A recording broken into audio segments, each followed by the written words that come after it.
On avait promis des réformes considérables qui allaient changer la vie, qui allaient donner lieu à des transformations profondes de la société.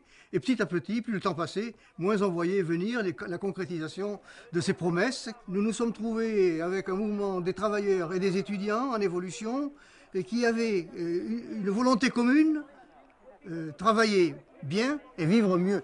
Et ce ne fut pas un coup de tonnerre dans un ciel serein, mais le processus qui a duré plusieurs années d'un mécontentement populaire profond qui s'est traduit par de la colère et finalement par la révolte.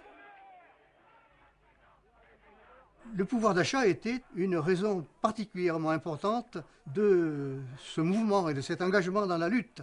À la CGT, nous avions fixé comme objectif revendicatif essentiel d'élever le SMIC à 600 francs par mois, ce qui représentait une augmentation de 35%.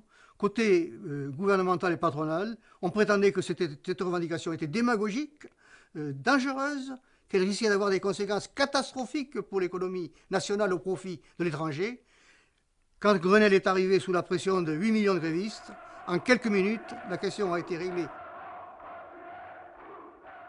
Aujourd'hui, nous revendiquons 1 500 €, c'est tout à fait réaliste. Toute la question est de savoir si les entreprises acceptent de mieux répartir une richesse produite et que les actionnaires, propriétaires des entreprises, acceptent de reconnaître que ceux qui travaillent dans les entreprises aient aussi une part de reconnaissance plus importante du travail qu'ils effectuent et aussi les moyens de vivre décemment.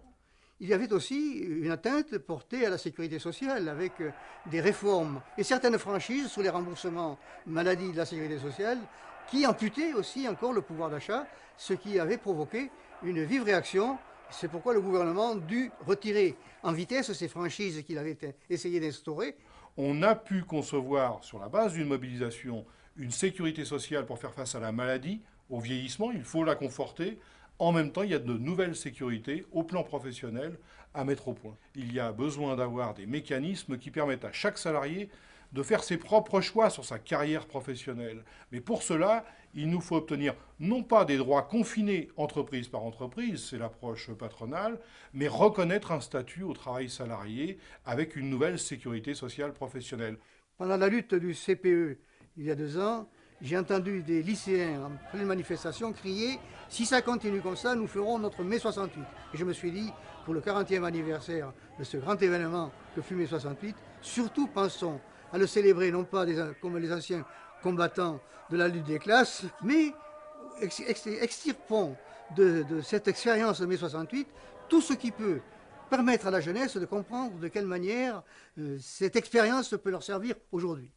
68 a représenté un cap important par la reconnaissance de la section syndicale, de la liberté de s'exprimer syndicalement. Les panneaux d'affichage syndicaux datent de cette période, ou de la liberté de collecter les cotisations. Pour autant, dans la pratique, nous pouvons constater aujourd'hui que la répression antisyndicale, les intimidations à l'égard de l'engagement syndical sont encore quotidiennes. L'action syndicale profite à tous. Il faudrait que ceux qui ne sont pas syndiqués, je m'adresse à eux particulièrement, le seul fait qui dépend d'eux, c'est-à-dire de décider d'être membre d'une organisation syndicale, celle de leur choix, est un moyen de renforcer le rapport des forces en faveur des travailleurs. C'est une des caractéristiques de la puissance du mouvement de 1968, c'est une unité syndicale forte. Si nous étions mieux à même, avec d'autres forces syndicales, d'exprimer les mêmes revendications avec les mêmes moyens d'action, nous pourrions à notre tour faire la démonstration qu'à ce moment-là, les pouvoirs publics, un gouvernement, des employeurs, nous écouteraient beaucoup plus attentivement qu'ils ne le font aujourd'hui. Le patronat et le gouvernement, au cours de ces dernières années, surtout depuis mai 68, se sont évertués à privilégier le mérite du travail pour différencier les salaires et qu'un certain esprit individualisme s'est imprégné dans le monde du travail qui rend plus difficile le combat syndical, mais pas impossible. Au plan social, la mobilisation de 68 a débouché sur de grandes avancées et naturellement, ceux qui parlent de l'oublier veulent mettre un terme à cette mémoire.